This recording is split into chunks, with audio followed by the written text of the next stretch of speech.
On Monday, April the 22nd, 2013, anti-fluoride activists assembled in Committee Room 3 of the North York Civic Centre in Toronto, Ontario, Canada, to discuss the unethical policy of adding fluoride to the municipal water supply and the steps the public must take in order to end this policy.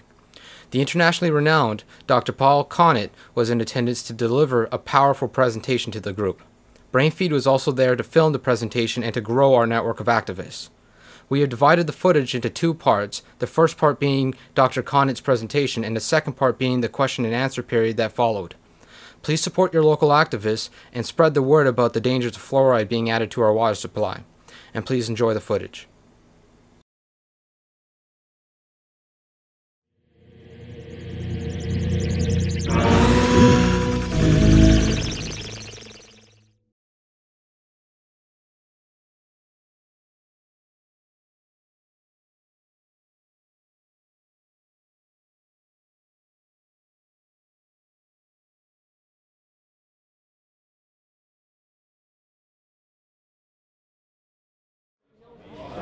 So I'd just like to welcome you here this evening. We are so lucky that Paul had to fly into Toronto, which gives us the opportunity to have him speak on fluoride this evening. So, whoops, where are my glasses? On your head. Are they? Oh, we went down. Are these yours? No. Okay. Anyway, I can read with them, so who do I care whose glasses they are? I'm Karen Buck, and I've been a friend of Paul's for, what, 30 years now? 28 years now. And he first came to Toronto to help us fight incinerators and do waste management as if the future mattered.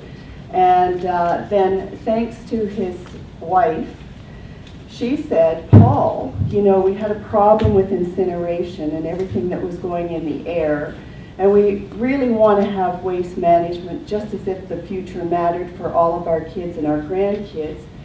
But Paul, you've stopped incinerators now in North America, and in 1995, nobody dared cite an incinerator because Paul was everywhere in North America and in the rest of the world. But she said, you know, Paul, we have fluoride in our water here. And I think it's a really big concern. And so she said, Paul, see what you think. And so he said, oh, I think it's okay. And she said, no. She said, I think you better really look at this very seriously.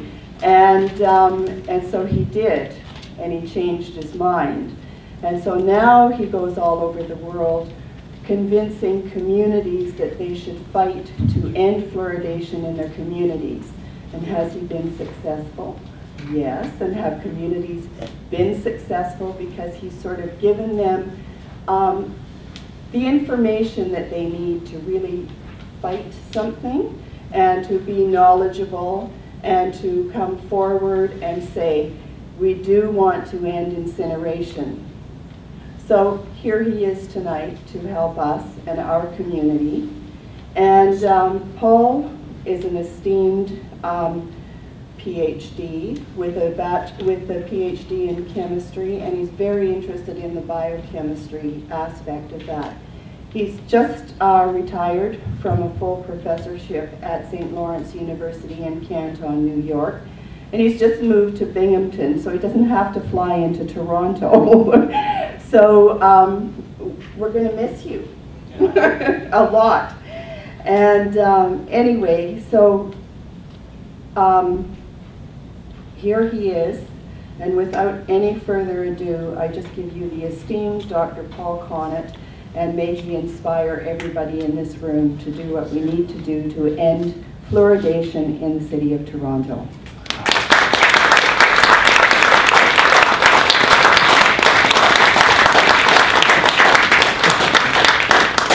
I think what Karen meant to say there was that I'd moved from Canton, New York, that was only 20 minutes from the Canadian border. And it was easy for me to travel to Ottawa and Montreal, and not too difficult to Toronto. Now I'm living in Binghamton, New York. I have to fly to get to Canada, which is a strange experience. Anyway, as you gather from my accent, I'm not from Australia. I've had exactly half my life in England and half my life in the United States. That's why it sounds peculiar, my voice. As Karen mentioned, I've spent the last 17 years researching the fluoridation issue. First as someone specializing in environmental chemistry and toxicology, and since I retired in 2006 as director of the Fluoride Action Network. And this research culminated, well, at least 14 years of this research culminated in this book in 2010. And I said to my wife when it was published, I said, it feels like I've been constipated for 14 years and now they've let me have a crap. And she said, oh, you can't say that. That's on tape. Well, I say it everywhere. But we wrote, probably the best decision I've made in 17 years was to ask my two co-authors of this book, James Beck, an MD, PhD from Calgary, University of Calgary, and Spenning Micklem, a Doctor of Philosophy from Oxford and a biologist. So we have a chemist, a physicist, and a biologist writing this book. And they got the tone absolutely right. This book is understated, it's not overstated. I think one of the problems of the people fighting fluoridation is we tend to overstate. We tend to say fluoride causes all kinds of problems. It causes enough problems without inventing a few more. Anyway, every single argument in this book is backed up with 80 pages of references to the scientific literature. And we really hope that this would raise the level of debate, that they would come back with a comparable treatise, The Case for Fluoride, in which they would carefully refute or match our scientific studies with their scientific studies. But unfortunately, they've done exactly what they do with any information which does not support the safety of fluoridation. They just completely have ignored this book.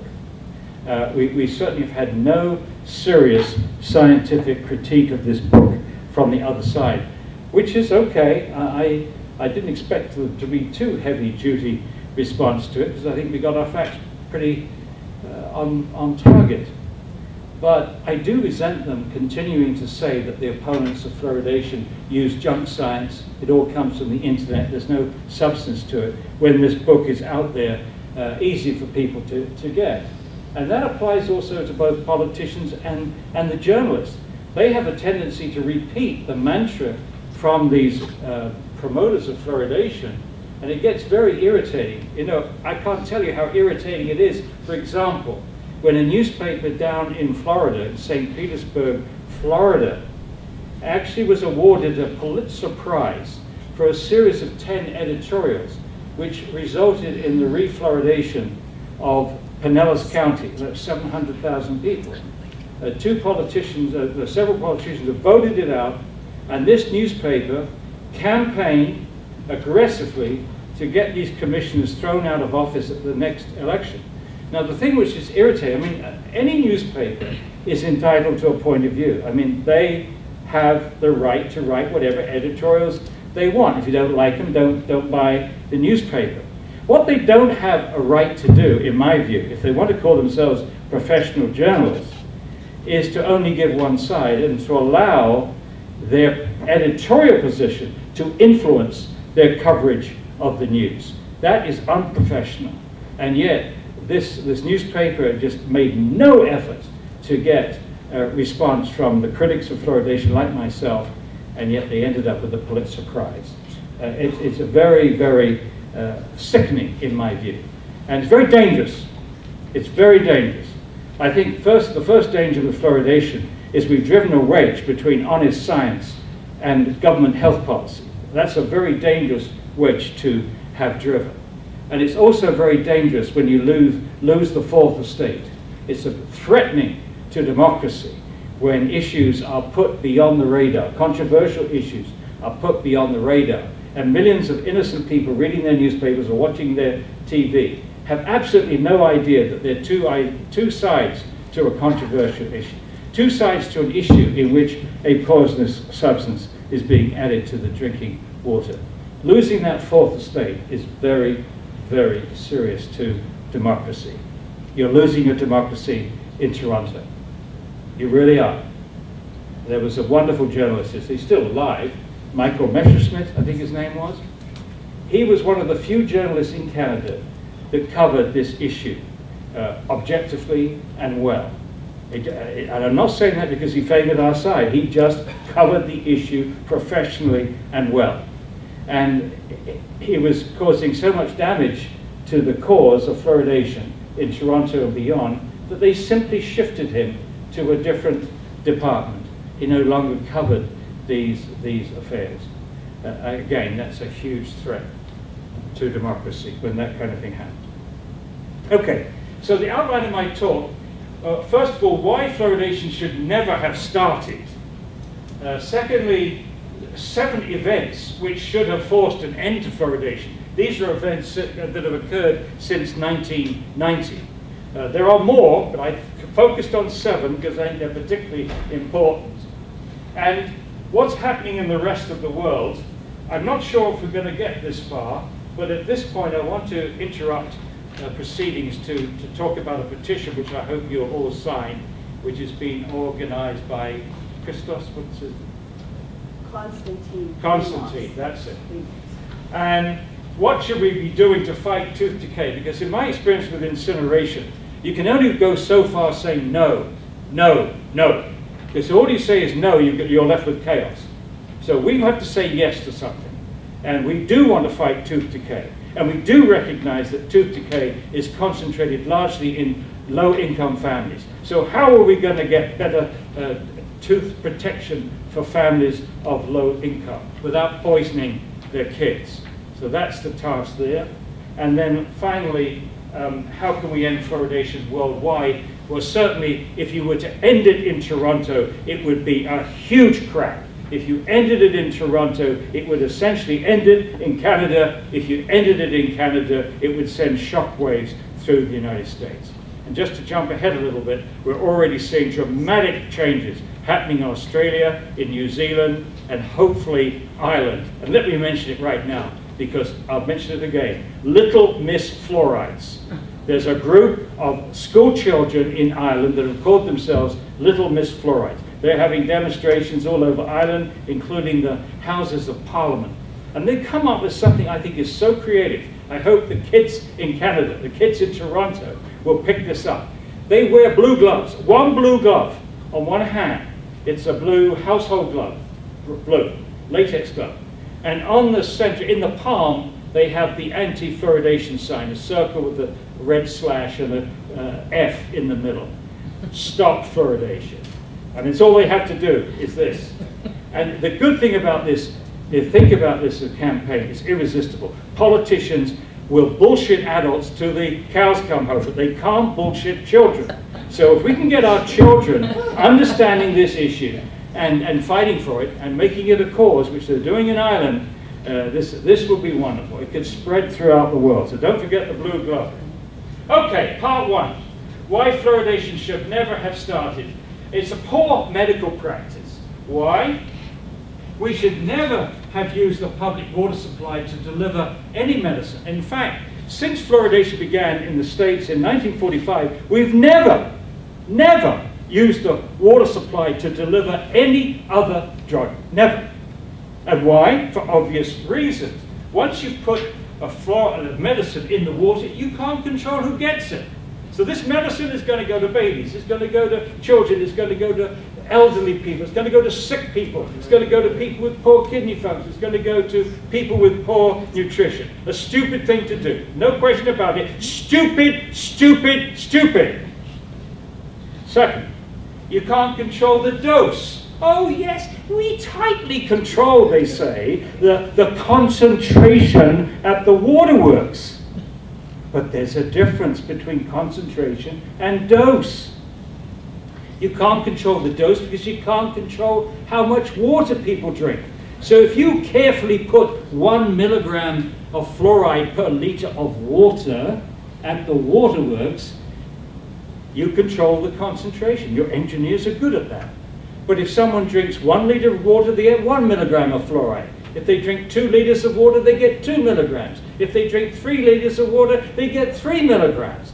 I met a chief executive officer of a mining company in Perth, Western Australia, the workers were drinking 12 litres of water a day. And if they didn't, they would die. They had a backpack with water in it, and they sucked on this water all day long. 12 milligrams a day are going to ruin their bones, but nobody is telling them.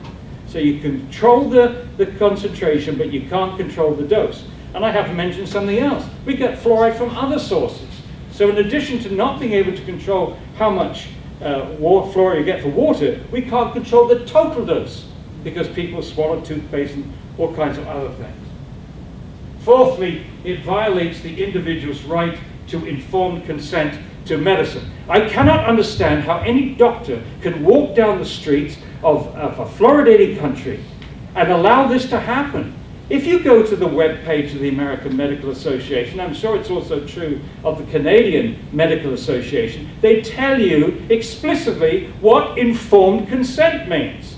And if a doctor violates this, if a doctor doesn't tell you the downside of a drug as well as the benefits of a drug and attempts to force you to take that drug, he or she can lose their license. What we're doing with fluoridation is we're allowing the community to do to everyone what an individual doctor can do to no one in Toronto or anywhere else. Forcing individuals to take this medicine without their informed consent. But there's many people in this room who've made it very clear to municipal officials in Toronto that they do not want to be drugged in this way. And their response is, well, if you don't want to drink the water, you don't have to. Tell that, please, to a family of low income. Tell a family of low income that they don't have to drink the water, that they can go out and buy bottled water or reverse osmosis equipment. No, this is not a choice for low-income families, and it's precisely low-income families that they use as an excuse to fluoridate the water. So putting fluoride into the water is particularly poor practice. Everything I've said up to this point is saying that using the water supply to deliver medicine is a bad practice.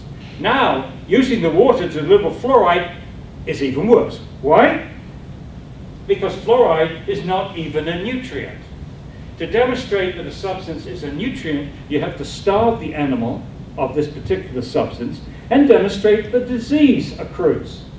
Well, you can do that, again, till the cows come home. You will not find a disease due to a lack of fluoride. And tooth decay is not due to a lack of fluoride. You get perfectly good teeth without fluoride. Tooth decay is caused by too much sugar and not enough brushing. So there's not one single process in the body that requires fluoride.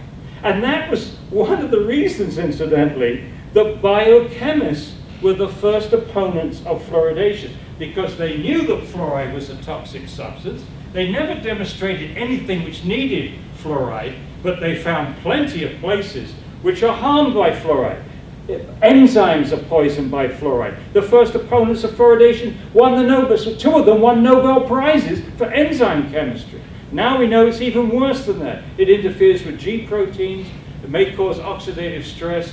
There are many, many things that fluoride can cause damage to. And of course it all is a function of dose, but there is no question that given an adequate dose, fluoride is extremely toxic. But we say in England, you're on a hiding to nothing. It doesn't do you any good to swallow it, and it may do you harm. Why do it? So, neither fluoride as a prescription drug to fight tooth decay, nor water fluoridation has been approved by the Food and Drug Administration. This is an American perspective here, not a Canadian one. You may have got some things in Canada here which I'm not aware of, but in the United States, the Food and Drug Administration, which regulates all other drugs, has never regulated fluoride, incredibly. And its classification for fluoride is as an unapproved drug. So here is a medication which is going to more people every day in American history than any other drug, and it's never been regulated by the FDA. And what that means is it's never been subjected to randomized clinical trials for either effectiveness or safety. And there's no US or Canadian health agency is monitoring exposure or tracking side effects. The closest Health Canada gets to health studies on fluoride was given to us by Dr. Peter Cooney, the Chief Dental Officer of Canada, who in Dryden, Ontario said, and I was there, and it was recorded on videotape, I walked down your high street today, and I didn't see anybody growing horns, and you've been fluoridated for 40 years, he said. That's the level of studies that have been done in Canada. You've got all kinds of specialists in Health Canada. You've got bull horn specialists, cow horn specialists, deer horn specialists, even moose horn specialists. And these people comb out around Canada to see if anybody's growing horns. No, fluoridation is perfectly safe and effective. And they say similar things in the United States. We've been doing this for 60 years. If there was any problem, we would know about it by now. Oh, no, you wouldn't unless you studied it carefully. They're not doing those careful studies. They're not even attempting to reproduce studies being done in India and China and other parts of the world which have high natural levels of fluoride, and to attempt to reproduce these in Canada or the United States. The chemicals used are not pharmaceutical grade as used in dental products. They're obtained from the pollution control devices of the phosphate fertilizer industry. They're not allowed to dump these into the sea by international law. They can't dump them locally, they're too concentrated, but if someone buys it from them, they become products. Not hazardous waste, but products. And our public water supply is providing that service. So it's making the phosphate fertilizer industry $100 to $200 million a year. Thank you very much. In addition to everything else, these industrial grade chemicals contain many pollutants, including arsenic. Now the relevance of this is that arsenic is a known human carcinogen, and at least from the perspective of the EPA, is there's no safe level for a human carcinogen. Any level down to 1 molecule can actually cause cancer in the individual. So knowingly putting arsenic in the drinking water, you are going to increase cancer rates in Canada, in Toronto, anywhere else that you do this. No argument about that. The only argument is how much will the increase be, but not whether you will do it or not. And I've said that. Okay. Fluoridation promoters say 1 part per million is small. It's so teeny, weeny, weeny, it couldn't hurt you. It's 1 part per million is 1 cent in $10,000, is what they say. 1 part per million is 1 inch in 16 miles. Now this is typical industry, chemical industry claptrap. Whether 1 part per million is small or large depends upon what chemical you're talking about. So for a toxicologist, if you were talking about dioxin, 1 part per million is 1,000,000 times too much. 1 part per trillion is what we're concerned about with dioxin. And if you're talking about arsenic, 1 part per million is 100 times the safe drinking water standard. So to use these kind of 1 inch in 16 miles is puerile. It has got nothing to do with science and everything to do with public relations. And it should not be coming out of the mouths of civil servants. Civil servants should not be spinning anything. They should be giving objective truth to the decision maker. The decision makers are allowed to spin. That's what they're there for, spin artists. Now, nature says that 1 part per million is actually very large. Why do I say that? 1 part per million is 250 times the level of fluoride in mother's milk in a non-fluoridated community, which is 0.004 parts per million. And that, incidentally, was the single fact which persuaded me 17 years ago that we had a problem here. Who knows more about what the baby needs? The baby's first meal. Who knows more about that? Nature, that's been experimenting with this issue for millions of years, or a bunch of dentists in Chicago? I put my money on Mother Nature. But the fact remains is a bottle-fed baby in Toronto right now is getting about 200 times more fluoride than nature intended. And, and the chickens are coming home to roost. We're now beginning to see the kind of damage we may be doing to our babies in Toronto. Not that Health Canada or your local health department is willing to look or listen. So part 2 then, I'm going to look at 7 recent events which should have forced an end to water fluoridation. Okay? And there's going to be a quiz at the end. Let's see how many people can remember all 7. I don't want you leaving here saying, oh, he was a brilliant speaker. Well, what did he say, dear? Oh, I don't know. He just said that fluoridation was bad. I agree with him. But what did he say? What did he say? I said, well, he said 7 things. Okay, see if you can remember these 7 things. Number 1, event number 1 occurred in 1990 when Brunel and Carlos, who were working for the National Institute of Dental Research, pro-fluoridation, built on the backs of the fluoridation program, incidentally, they did a survey and they looked at the teeth of 39,000 children in 84 communities. And I'm going to look at the 2 subsets. One subset was the children who lived all their lives in a fluoridated community. Now, they measured decayed, missing, and filled surfaces. And to appreciate this argument, you need to know that, on average, the teeth have between 4 and 5 surfaces. The top 6 cutting teeth and the bottom 6 cutting teeth have 4 surfaces, because they don't count the cutting edge. But all the chewing teeth, all the rest of the teeth, have 5 surfaces. So between 4 and 5 surfaces to a tooth. And by the time all the teeth have come out in a child's mouth, there's 128 tooth surfaces. Okay, so a kid living in a fluoridated community all his life, the average from 5 to 17 years of age was 2.8 DMFS. A child living all his life or her life in a non-fluoridated community, 3.4 DMFS. Can anybody subtract 2.8 from 3.4 for me? Yeah. 0.7. Almost. Almost. What did you say? 0.6. It's right. 0.6. Very close. 0.6. Okay. Now remember, this is a saving of 0.6, and by the time all the teeth have come out, how many tooth surfaces do we have? I'm being a professor now. How many? 128. So we're saving 0.6 out of 128 tooth surfaces. That doesn't seem like very much to me, and I don't think that most people in the world know how small this actual saving is. But this is the best study that's ever been done in the United States. Very, very thorough. But one thing is extraordinary about this, and that is they didn't report the statistics.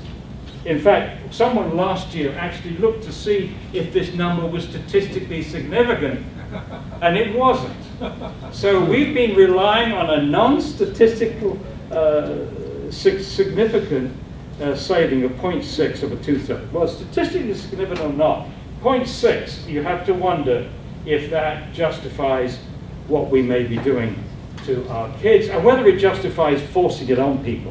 I mean, sometimes you're forced, a government is forced to force something on people, and that's why we have police power. If you had an outbreak of smallpox or something, almost certainly you'd be forced to have all your kids vaccinated against smallpox. And that would be seen as, because it's a very contagious disease, and it's life-threatening. So sometimes we have to swallow this police power to protect our kids. And there will be some people that disagree with that as well. But the notion of forcing it or something on people which may damage their health, but violating their right to informed consent, to force them to say 0.6 of a tooth surface? You're going to force me to say 0.6 of a tooth surface? Wait a moment. There's something wrong with this picture. Okay, event number 2. This came in 1999 from the Center of Disease Control. I'm sure you've all heard by now, because it's about the only single fact that you ever read in newspaper reports on this, is that the Center of Disease Control says that fluoridation is one of the great public health achievements of the 20th century. That's the mighty CDC. Oh no, it isn't the mighty CDC. It's only the oral health division of the CDC, which is, out of 20,000 people, lots of good scientists, it's actually 30 dentally trained people who promote water fluoridation. In fact, they are the sister arm of the American Dental Association. So you have the ADA and the CDC, the Tweedledum and the Tweedledee of fluoridation promotion in the United States. But everybody looking at this says, oh, CDC, all those scientists down there. No, 30 dentists push fluoridation. Okay, well, in the report that actually promoted this, this is what they said. Fluoride carries preventive properties. Initially were attributed to changes in enamel during teeth development because of a belief that fluoride incorporated into the enamel during tooth development would result in more acid-resistant material. And that's why doctors gave pregnant women tablets, fluoride tablets, and babies before their teeth were erupted, gave them fluoride drops to get this fluoride in the enamel of the teeth before they erupted, so that when they were in the mouth, they would be more resistant to the acid attack from sugars being rotted down by bacteria. But then they continue. However, laboratory and epidemiologic research suggests that fluoride prevents dental caries predominantly after eruption of the tooth into the mouth, and its actions primarily are topical. It works on the outside of the tooth. Whoops! We were wrong for 50 years on the mechanism of action of fluoride. We were wrong for 50 years. We now think the predominant action is topical, not systemic. It works on the outside of the tooth, not from inside the body. Wait a moment. If it works on the outside of the tooth, and we've got fluoridated toothpaste universally available, doesn't it make sense to brush it on your teeth and spit it out? This way you reach the target organ and avoid, in the main part, exposing all the rest of the tissues. And you also solve the ethical problem as well, because if you use this approach, you don't have to force it on people that don't want it. You don't have to violate the individual's right to informed consent to medication. So when the CDC, the prime promoter of fluoridation in the United States, admitted that, it should have been the end of water fluoridation, 1999. I've said all that. Event 3, the NRC 2006. This is the National Research Council's report, Fluoride in Drinking Water, a scientific review of EPA's drinking water standards. Now, the US EPA has to review its drinking water standards for pollutants, contaminants, fluoride being one of them. So it doesn't have a direct role in judging water fluoridation, EPA, but they do have a direct role in establishing safe drinking water standards for any contaminant. Anyway, they asked the National Academy of Sciences, of which this is the research arm, the National Research Council, to review the literature on fluoridation safety. Well, they weren't asked to look at effectiveness, just safety. Fluoride safety, not fluoridation. Again, they were not asked to look at water fluoridation per se, but is the safe drinking water standard 4 parts per million, is that safe? They expected to take a year. They actually took 3.5 years. The most important thing that happened here, which made this a major event, that this was the first time in US history on this issue that they actually chose a balanced panel. Usually governments that are pro-fluoridation hand select the panel to serve their end. For example, Health Canada, when they selected 6 experts to look at the safety of fluoridation, they chose 4 pro-fluoridation dentists. Out of the 6, 4 were known to be pro-fluoridation dentists. A 5th one was also pro-fluoridation, but he wasn't a dentist. And these 6 people reviewed the literature. That was a self-fulfilling policy, proposition. It was a rubber stamp waiting to happen, and that's exactly what we got from Health Canada when the final report came out in 2011. But this was a balanced panel. They had 3 anti-fluoridation people on here, 3 pro-fluoridation, and 6 who were undeclared. As I said, they expected to take a year. It took them 3.5 years. I'm happy to say that I was the only, well, I'm not happy that I was the only one, but I was invited to give a personal testimony, 45 minutes before this panel, immediately after the CDC, which was wonderful because he was so incredibly boring that I came off pretty Well, so, but the more important thing is that they did address many of the issues that I raised in my presentation. So, what they established in this book, that naturally occurring fluoride damages the health of millions of people living in India and China and other areas of high natural fluoride levels. So let's separate two arguments. So there's no question that fluoride damages health, okay? None. Millions of people have had their lives ruined by fluoride in India and China. I've seen some of them. The argument is whether the doses which cause this harm with high natural fluoride, is there an adequate margin of safety between those doses and the doses that we're going to get in a fluoridated community, which we can't control, sufficient to protect everyone? That's a very difficult task facing a health body that wants to protect the whole population. I mean, if you do something like as silly as put a medicine in the drinking water, you've got to be confident, you've got a huge margin of safety. Why on earth should you feel justified in, say, protecting some kids' teeth at the expense of some other kids' health? So you've got to be certain that there's a large margin of safety to protect everybody. And I can tell you right now, the margin of safety is not there to protect everyone. It may not be enough to protect the average person, let alone the most vulnerable person. So here's some of the things that they discussed. They discussed the bone fractures. All members of the committee agreed that there is scientific evidence that under certain conditions, fluoride can weaken bone and increase the risk of fractures. This is the bone that we're particularly concerned about: elderly people, people that have been exposed to fluoride for 40 years, 50 years, 60 years. We haven't even got to 70 years yet, 80 years, their whole life. Fluoride might weaken this bone, increase the risk of hip fracture. And that's serious because 25% of elderly people that get that fracture are dead within a year, and 50% never regain an independent existence. So that's serious.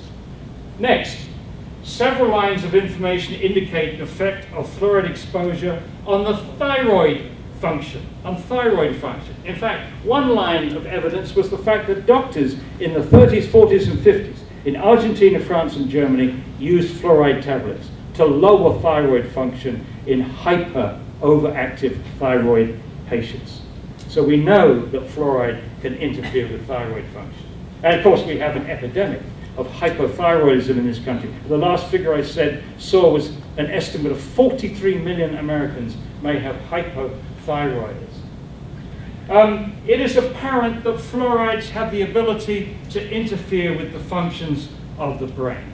And that's one subject I've been particularly interested in, and I'm going to go into more detail on that later. So,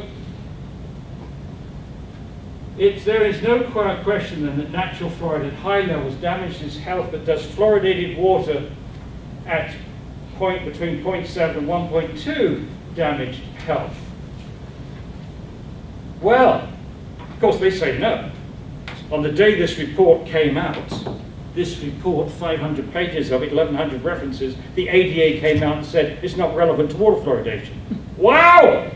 Quick readers! It took the CDC a whole 6 days to reach the same conclusion. Extraordinary. Anyway, they obviously can't read, because in chapter 2 it says quite clearly there's an exposure analysis, and that analysis showed that subsets of the population drinking fluoridated water, which includes bottle-fed infants, are exceeding the EPA's safe reference dose. There it is in black and white. Certain subsets of the population drinking fluoridated water are exceeding the EPA's safe reference dose. And yet, we have people in Health Canada, people in the UK Department of Health, the health agencies in Australia, in New Zealand, in Israel, and throughout the United States saying, oh, that NRC report was only dealing with 4 parts per million. They can't read. They don't want to read. This reading would interfere with a religious belief system. And of course, there's no adequate margin to protect everyone drinking fluoridated water. And I'm going to come back to this and give you chapter and verse from an IQ study, which will demonstrate there's no adequate margin of safety to protect our kids, all our children, against lowered IQ. Event number 4, Bassin. Bassin in 2001 and again in 2006. What she found was explosive. Fluoridation may actually be killing a few young boys each year. Not many, not many. It may be killing a few young boys each year with osteosarcoma, which is a frequently fatal bone cancer. How many teeth would you have to save to justify one child dying of osteosarcoma? 0.6 of a tooth surface? So fluoride may cause then bone cancer, osteosarcoma. Well, this is where you see very clearly how politics and science clash on this issue. So here's the science. In 2001, Dr. Elise Bassin, the dentist, successfully defended her doctoral thesis at Harvard. She found in a matched case control study that if young boys were exposed to fluoridated water in their 6th, 7th, or 8th years, which corresponds to their mid-childhood growth spurt, they had a 5 to 7-fold increase, 500 to 700% increase in developing osteosarcoma by the age of 20. So this is not high doses, this is at fluoridated levels, 1 part per minute. Now into the politics. Her thesis advisor, Chester Douglas, Professor Chester Douglas, 3 times had the opportunity to communicate his student's thesis to his peers, to the NRC, and to his funders. Now let's put this into perspective. If you in industry find that a chemical that you are putting into household products is causing cancer, you are required to tell the authorities immediately. And if you conceal that, you could lose your job, you could lose all kinds of things. But for 3 years, 4 years, he concealed this. The first time was absolutely outrageous. He went to the British Fluoridation Society in the UK and said, my work shows no relationship between fluoridation and osteosarcoma. He simply did not tell them his own graduate student had found this, that he had signed the PhD thesis, for God's sake. He didn't mention it. And then when he was asked by the National Research Council, these guys, about his work, he said, my work showed no relationship between osteosarcoma and fluoridation. This time, however, he put her thesis as a footnote, but nowhere in his statement did he mention that her thesis contradicted what he was telling them. And similarly with his funder, the NIH. We'll run the clock forward, back to the science again. Bassin finally published her research in the journal Cancer Causes and Control. And in the same journal, a letter was published from Douglas promising a study that he claims would discount her findings. I've never known of this before, a professor trashing his own graduate student's work in the journal. But anyway, he did. He promised his study for the summer of 2006. But meanwhile, Health Canada, that expert committee, Australian health authorities, New Zealand, they were all using this letter as if it was a published study. That you don't have to worry about Bassin's study because a larger study has refuted it. They didn't have the larger study. They only had a promise of a larger study. Well, we had to wait 5 years until it finally appeared in 2011. The study I'm talking about is Kim et al.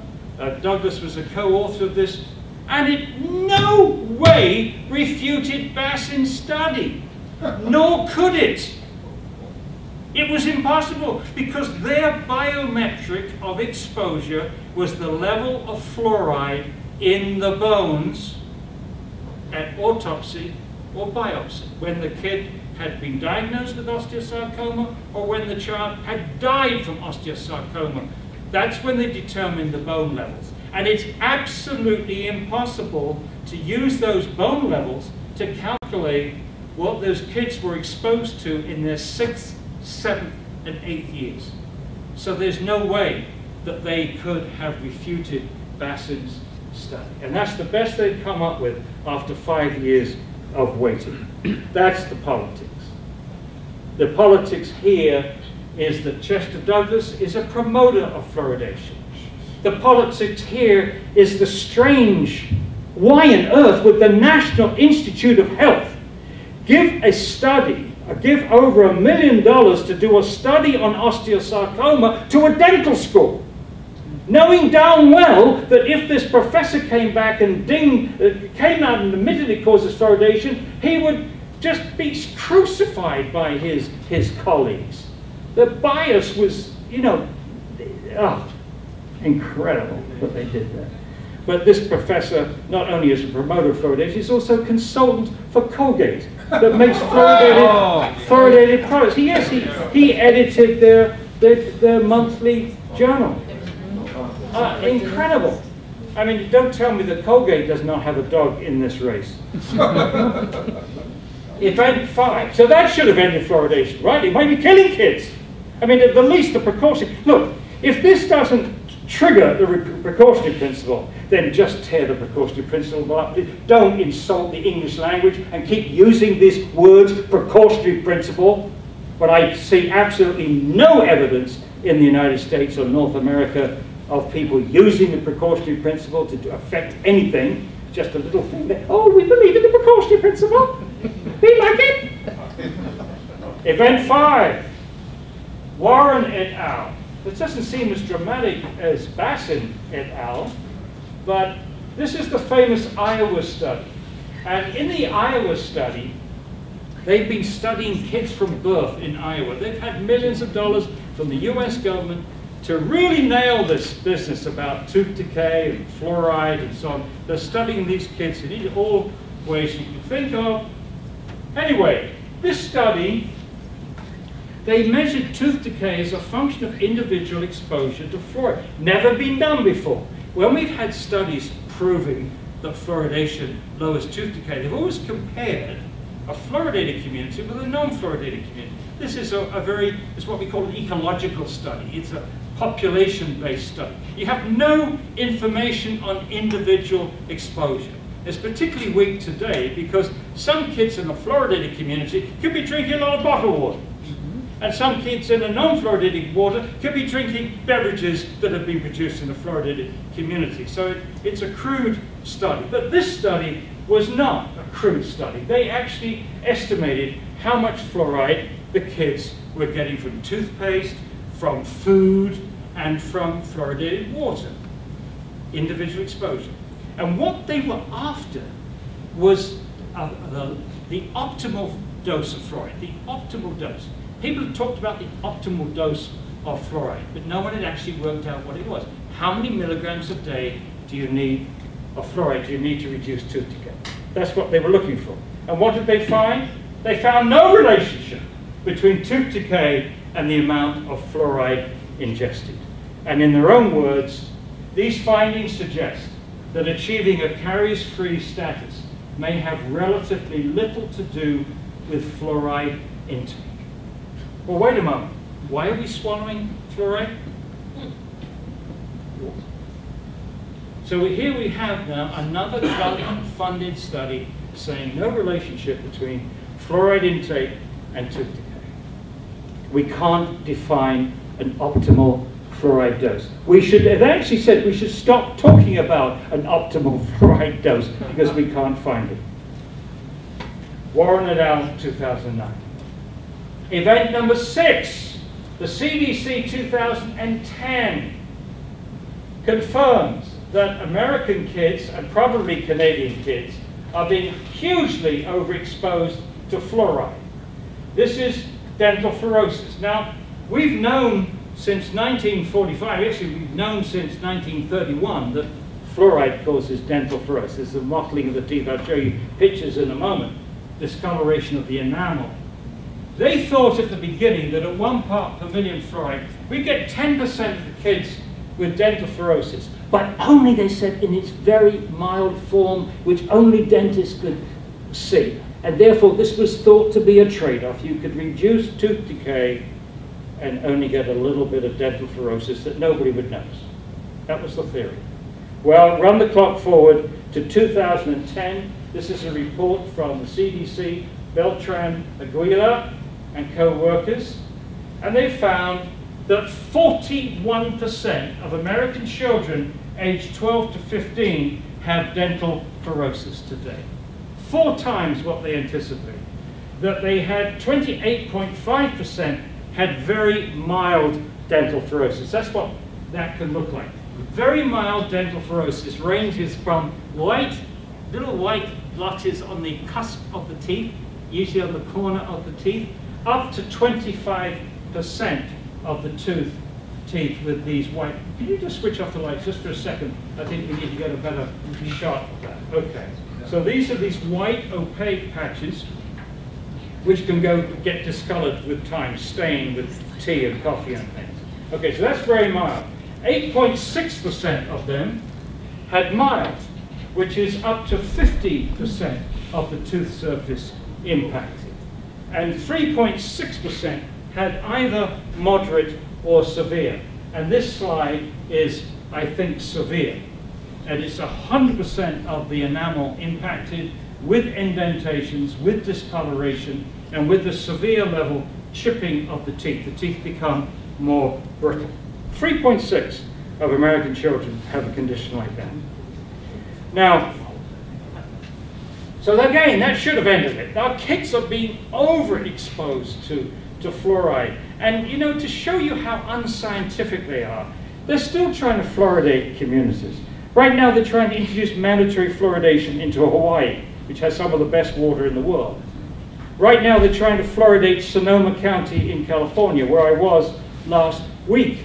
I said, if you're going to be scientific about this, the first thing you need to do is to go out there and find out what the percentage of kids in your county have dental fluorosis.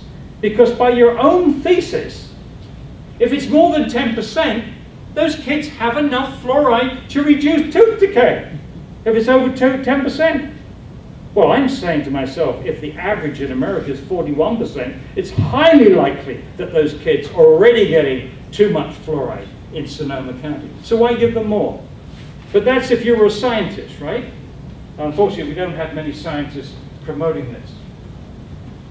So, but the key question for me has always been, when fluoride is damaging the baby's growing tooth cells and causing this condition, what's it doing to the other developing tissues? I mean, their thesis is that this fluoride, you drink it, it goes throughout the body, and the only thing that it harms is the growing tooth cells. It doesn't touch the bone cells, it doesn't touch any other cells in the body. It's extraordinary that they didn't think it would hurt the bones, because the teeth grow out of the bones. And the reason that you get this dental fluorosis when the permanent teeth come out is because they've grown out of bone which is loaded up with fluoride. But no, it can hurt the teeth, but it doesn't hurt the bones. I don't believe that. But let's see.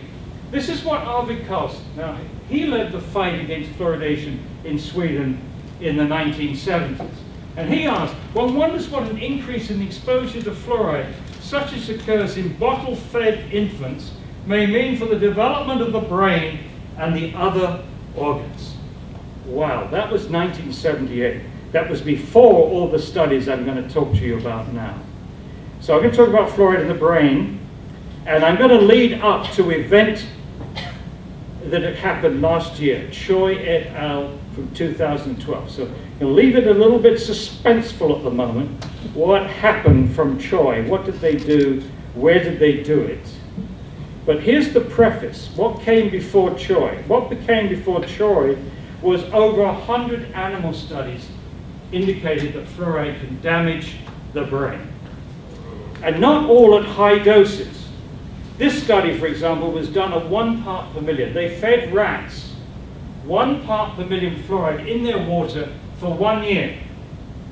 The exposed rats had kidney damage, brain damage, a greater uptake of aluminium into the brain, and beta amyloid deposits, which are characteristic of Alzheimer's disease. That is at 1 part per million.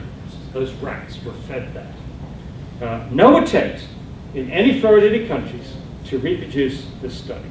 No. It's as if it never happened. Human studies. As of January of this year, there are now 36 published studies from China, Iran, India, and Mexico. In 2008, we helped to organize a conference in Mississauga, where we brought experts from around the world to talk about these IQ studies. At that time, there were 23 IQ studies. Now there are 36. And the reason we getting a lot more is that my son, Michael, you can see on our webpage, talking about 10 facts on fluoride, he's had a lot of these Chinese studies translated into English because nobody was aware of what the Chinese were doing. Anyway, these studies found that fairly modest exposure to fluoride is associated with lowered IQ in children. And I want to concentrate on this particular study, which is one of the best. They controlled for most things, because I visited these 2 villages in China. Now, you have to believe me when I say that these villages are remarkable for epidemiology, because the whole area has been stable for centuries. Hardly anybody moves. They all have the same occupation. They're all rural farmers, or activities around rural farming. They all have the same diet. They all have the same lifestyle. All have the same schooling. The only key difference was the levels of fluoride in their well water. 0.7 parts per million, less than in the low fluoride village, and between 2.5 and 4.5 in the high fluoride village. And Zhang also controlled for both lead and iodine. He found no difference in iodine intake and no difference in lead exposure between the 2 villages. But what he found was a drop of 5 to 10 IQ points across the whole age range, and a shift in the IQ curves of both the males and the females. This is the IQ curve from the 2 villages. The blue line is the low fluoride village, and the dotted mauve line is the high fluoride village.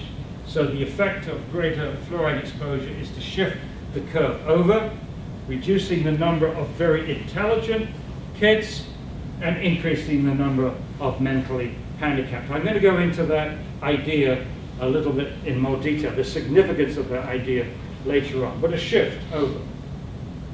Now, he estimated that the threshold for lowering of IQ was 1.9 parts per million of fluoride in the water. This is what scientists, toxicologists would describe as the lowest observed adverse effect level. Ideally, you want a dose, but here we've just got a concentration. 1.9 parts per million is the lowest level at which we observe this adverse effect. And I argue that this offers no adequate margin of safety to protect all American, and for that Canadian children, from the large range of doses and the large range of sensitivity that you expect in a large population. Now, look at our task again. We are finding a threshold level for a study of about 300 Chinese children, all virtually with the same diet, all of the same culture, all of the same genetics. But we now are going to have to extrapolate to what level would be safe for a whole population of different gene pools, different ethnic groups, different lifestyles, different health status, different nutritional status. You have to have a large margin of safety to protect everyone. Now, let's look at, is there protection for the range of exposure? I think this is pretty obvious. A child drinking 2 liters of water, 1 part per million, 1 part per million is 1 milligram per liter, will get 2 milligrams per day. What are those Chinese children drinking 1 liter of water at 1.9 will get 1.9 milligrams per day? In other words, if you had 2 populations, one drinking 1 part per million and one drinking 1.9 parts per million, there's an overlap in dose. Now the promoters do not understand that, because they keep saying the concentrations in the high fluoride villages were higher than our concentrations, and avoiding the discussion of what the doses were. This will become more apparent as we go on. Now, to protect the most sensitive person in a large population, we normally divide the dose that causes harm by 10. It's a standard factor. We call it the intraspecies variation, the anticipated variation within a large population. Okay, so now we got the task of converting this 1.9 parts per million to a dose. We don't know what doses those kids got, but I'm going to give you a range. If the kids drank half a liter of water a day, they would get 1.9 divided by 2, 0.95 milligrams. If they drank 1 liter of water a day, they'd get 1.9 milligrams per day. If they drank 2 liters of water, they get 3.8 milligrams per day. So I'm going to say, as a ballpark estimate, that the range of exposure for those kids was between 0.95 milligrams per day and 3.8. So to protect all Canadian children, American children, or a large population, divide by 10. And what do you get? The safe dose would range from 0.095 to 0.38 milligrams per day. That's this level divided by 10. Even if you take the higher number, this dose would be exceeded by children drinking 400 milliliters of water a day. That's 1.5 glasses. A glass of water is usually about 250 milliliters. 1.5 glasses of water a day would put Canadian children at risk of succumbing to lowering of IQ. Maybe 2 glasses of water a day because you've lowered it to 0.7 in Ontario. So there's no safety margin here, no margin of safety. So now, that was the build-up to Choi et al. And the significance of Choi et al. Is that this was a meta-analysis conducted at Harvard University. And one of the authors was Philippe Grandjean. That's misspelled, there's a D in there. Now, Philippe Grandjean is a world-famous epidemiologist. He did the famous study in the Faroes Island, which clinched the fact that high fish-consuming parents, mothers, caused lowering of IQ in their children from the mercury in the fish. So he's a big expert in mercury. They did a meta-analysis of 27 of these studies. And these studies all have the same methodology, the one I've discussed of Zhang, comparing high fluoride villages with low fluoride villages, comparing the IQ of the kids in those villages. Now, the next important thing, this was published in Environmental Health Perspectives. That is the leading environmental health journal in the world. And it's also published by the National Institute of Environmental Health Sciences, which is part of the National Institute of Health in the United States, the overall promoter of fluoridation. So right under the noses of the NIH, they now have this study from a world-famous epidemiologist looking at these IQ studies. So they can't junk them off anymore. They can't say that these were published in out-of-the-way journals, blah, blah, blah. It can no longer talk about junk science. 26 of these 27 studies found a lower average IQ in the high versus low village. The average drop was 7 IQ points. And I should say right now, they admit that the methodology is often weak in these studies. They don't have enough information on potential confounding variables. You often don't in epidemiological studies. But what they said is the consistency here is remarkable. Even though these studies were done from all over China, done from different countries, India, around Mexico, the fact that it all seems to be going one way is quite remarkable in epidemiological studies. And they said that the further investigation of fluoride's lowering of IQ should be a high research priority. However, that's exactly what these guys said when they looked at 5 of the IQ studies. And how many studies have we seen in Canada since then? None. How many in America since this? None. How many in Australia? None. New Zealand? None. Ireland? None. Israel? None. None of the fluoridated countries have tried to reproduce these studies. And yet they have the gall to criticize the methodology. I say, if your methodology is so damn good, then do it yourself. Canada, Health Canada. And when Health Canada reviewed this, by the way, those 6 experts that were hand-chosen for this purpose said, the weight of evidence shows that there's no, fluoride has no neurotoxic effects. The weight of evidence. What weight of evidence? What animal studies did they produce to show that fluoride didn't damage the brain? They had 100 that said it did. They produced none that said it didn't. How many IQ studies did they produce to show it had no effect? None. How many studies did they look at? 5. How many were available at the time? 23. And when I told them that, when they first came out, the draft in 2009, I think it was, I sent them references to all the studies they missed out. And when their final Health Canada report came out, guess what? The same word for word, I think they changed about 5 words, but nothing of any significance, between the draft and the final, even though I submitted to them 18 more IQ studies. It's embarrassing. If you think that science should be informing public health policy, it's embarrassing to live in a country with Health Canada.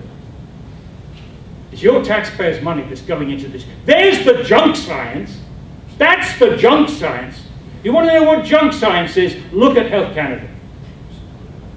Promoters of fluoridation have argued that this fluoride Harvard meta-analysis is not relevant to fluoridated communities because the concentrations of fluoride in the high village were very high. Well, I would invite you now to look at it, okay? Look at it. Look at the levels. Here's the table. Here's their table. Are these levels high that can be ignored when we fluoridate at 0.7, 0.8, 1, 4.5, 0.88, 2.1 to 7.6, 1.8, 2.97, 1.8, 1 to 8.6, 2 to 11, 3.15, 2.9, 2.97, 0.57 to 4.5, 2.5, 1.66 to 9.42, 1.14, 609, 3.8 to 11.5, 2.38. Those, oh yes, there are some high, some of these studies go pretty high, a couple go up to 11. But when you're doing studies like this, what does the toxicologist look for? Not the highest dose that causes harm. What you've got to do is to find the lowest dose that causes harm. And in this case, it's less than 1 part per million. So, in fact, 6 of the high fluoride villages were over 5 parts per million. 8 of the studies were less than 3 parts per million. 1 was 0.88, and we've already seen the threshold for the Zhang study was 1.9. No, you can't dismiss this because these studies were done at high concentrations. Now, Grandjean's response. He's just produced a book just a few days ago called Only One Chance, I think it's called, and it's about chemical brain drain. It's about how we must do everything that we can to avoid exposing our children to neurotoxic substances. And he's got some comments on fluoride in this book. It could be very significant. Chemical brain drain should not be disregarded. The average IQ deficit in children exposed to increased levels of fluoride in drinking water was found to correspond to about 7 IQ points, a sizable difference. To which extent this risk applies to fluoridation in Wichita or Portland or elsewhere is uncertain, but definitely deserves concern. Now, the reason for this reference here is 2 things. One is that newspapers in Wichita were reporting that the authors of this study, Choi, had said that their work was not relevant to water fluoridation, but they'd never interviewed them. It was pure fabrication in the front page of the newspaper because Wichita was having a referendum on fluoridation. thank God, we won that referendum. Portland is also having another referendum, May the 21st. Keep your fingers crossed. This is big. The other side has already raised over $500,000 to try to get Portland fluoridated. The citizens have voted 3 times not to be fluoridated in Portland. This is their 4th attempt to do it. 500,000 versus about 110,000. But I'm happy to say our folks there are very well organized, very well informed. Keep your fingers crossed for Portland. Now this is what he said in the Harvard press release which went with the study. Fluoride seems to fit in with lead, mercury and other poisons that cause chemical brain drain. The effect of each toxicant may seem small, but the combined damage on a population scale can be serious, especially because the brain power of the next generation is crucial to all of us. The brain power of the next generation is crucial to all of us. And I want to explain with a few pictures, and I'm going to break off to allow questions and people to talk about that petition in a moment. But let me get this out first. Very important. So IQ, like every human trait, is normally distributed. It follows the bell-shaped curve, which means that most kids have an average IQ. Most of us are around here. But we have a few down here who are mentally handicapped and a few out here who are exceptionally brilliant. Those are the 2 tails.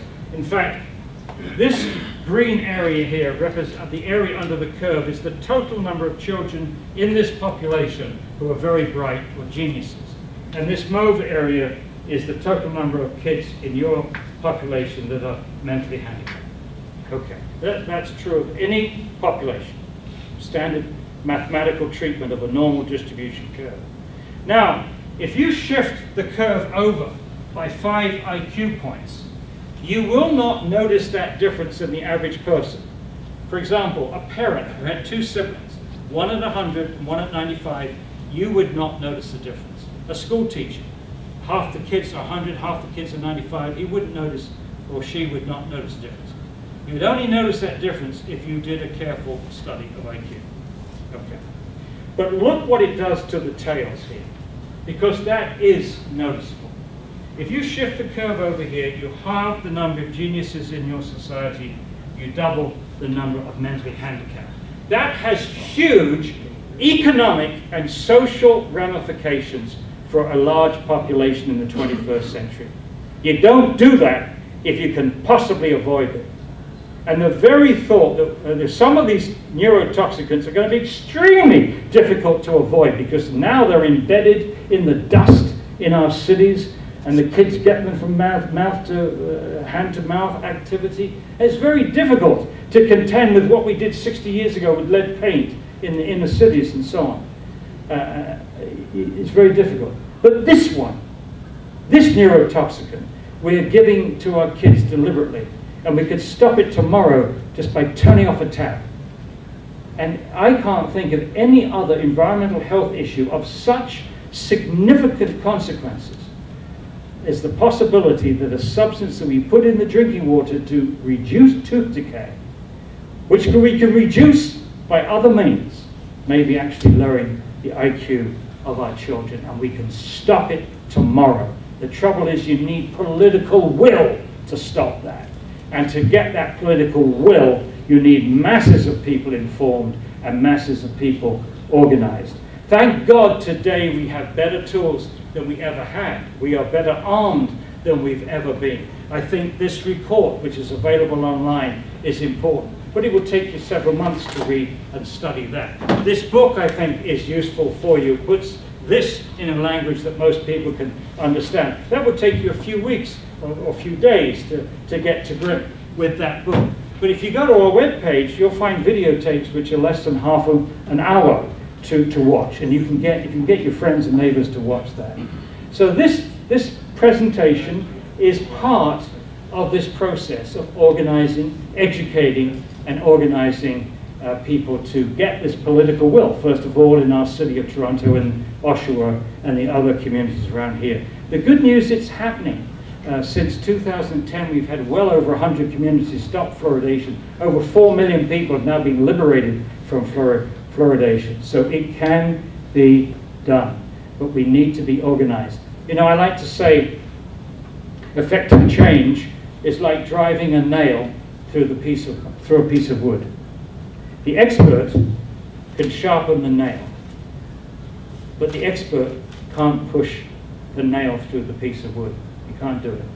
You need the hammer of public opinion to drive that nail home. So hopefully with this exercise tonight, I've sharpened a few nails. So let's see if you can remember the first one, because I don't have it on the list. What was the event in 1990 that should have ended fluoridation? The first one, 1990. Brunel and Carlos, and they found what? I have 7 of them in my head, so I'm just trying to remember the 7 the whole time. Brunel and Carlos was. Well, you remember the names, so you can look it up. So just slow process. Yeah, okay, that's right. What did Brunel and Carlos find? There is no observable difference between fluoridated and non-fluoridated. There was a different point. It's because it's saying that it's only multiple amount. This is 0.6 of a tooth surface, yeah. But it wasn't statistically significant. Okay, what did the CDC in 1999 find? What did they report? It's effective only topic. That's it, you got it, that's good, that's good, okay. What happened in 2006? It was this report, right? No adequate margin of safety. Bassin, fluoridation may be killing a few young boys. I've given you the answers. The Iowa study, no relation found between the amount of fluoride swallowed and tooth decay. CDC 2010, 40% of kids overexposed to fluoride. How did they show that? What was it? Chinese studies.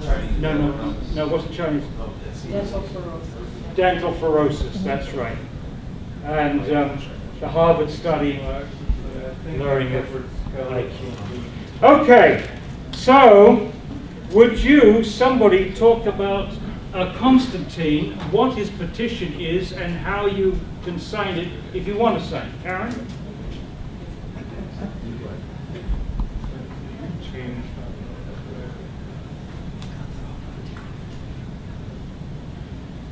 So it's been my pleasure to work with Danny Litterst from Ward 23. I'm from Ward 32 in the Beaches. And he is a real go-getter, and he said we have to get something happening so that we get Ward 23 Councillor Fillion on board. Well, we have to get all councillors on board actually in each of the wards. And so Danny has said he would be a leader in Ward 23. I've committed myself to Ward 32. And anybody here, before you leave, if you think you want to be a fluoride leader in your ward, please let Danny and I know, because we'll start working together and let's end fluoridation together. This group of people, I really don't know them, but they're working in their ward, which is Frank DeGiorgio's ward, and they started a petition, No Fluoride, Our Right to Choose, and it's on change.org. And I think we've got it on the pamphlet. You know, take action. It's there. If you want a vote to count in Toronto, so right on this take action, number 3. It's also on the Facebook. It says sign the budget committee petition. So they're saying not only is the end of fluoridation good for our health, but also it's good for the budget in the city of Toronto. And so they've taken that approach, and it's very well described on change.org, and they tell you how to do it. Danny and his mom have signed. My computer wouldn't get my name on the petition, so I have to try again. So we're asking all of you that step number 3 is sign the petition. Please do that when you get home and you're at your computers again. And it's important that we have numbers to show councillors how many people are really interested in ending fluoridation.